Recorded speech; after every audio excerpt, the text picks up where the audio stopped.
Ah, bonjour l'armée XRP XLM. Rapidement, n'oubliez pas, je vous enverrai jamais de message en privé. Si vous voulez me parler, vous m'envoyez un message de votre côté. Comme ça, vous êtes sûr que vous parlez avec le bon Alpa 80. Bon, faire une petite deuxième partie sur la crypto, que ce que j'ai parlé hier, la semaine passée sur XRP. Vous expliquer à quoi servait XRP. Que XRP va devenir la liquidité sur l'XRP Ledger, sur le réseau d'XRP.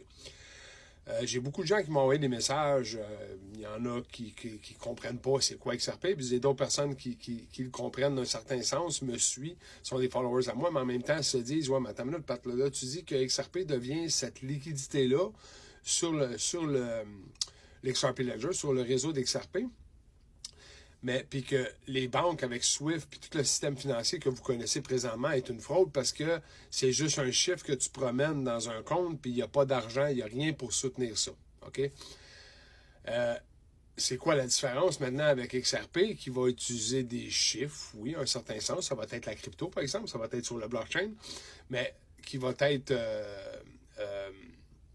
des numéros, dans le fond, qui vont se promener en 3-4 secondes, beaucoup plus rapide qu'avec Swift.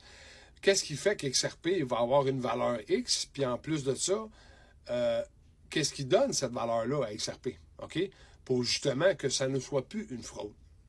Et c'est là la différence entre le système financier, c'est ce que je vais vous expliquer aujourd'hui, la différence entre le système financier que vous êtes dedans, du système des banques, banques centrales en général, qui sont une fraude de A à Z parce que rien de cet argent-là est comme je vous dis, on va faire une hypothèque, puis on va prendre un numéro qu'on va mettre dans un compte de banque et on vous charge des intérêts. Ce numéro-là est transféré à nos banques pour payer les choses et on vous charge des intérêts, puis ça, c'est illégal de faire ça, OK?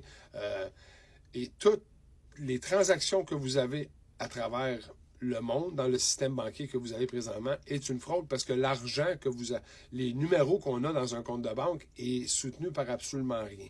C'est juste de l'air, OK? C'est du papier. Le papier, vous allez voir en 2026 probablement, que vous allez pouvoir vous essuyer le derrière avec parce qu'elle va tellement être dévaluée que ça va être comme du papier normal, OK? C'est pour ça que toutes les banques à travers le monde, que ce soit les pays, la Chine, les États-Unis, tout ça, sont en train de tout ramasser, les métaux précieux, l'or et tout ça, ils essayent tout de ramasser ça. Pourquoi ils ne ramassent pas du papier si ça a une valeur? Non, ils ramassent des métaux précieux, de l'or, de l'argent et plein d'autres métaux, OK? Il y a une raison, parce que le papier vaut rien. C'est une note de banque qu'on vous donne, comme c'est écrit sur le dollar américain.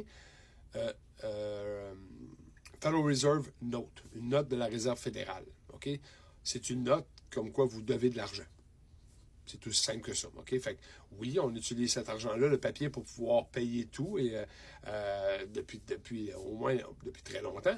Mais les 50 dernières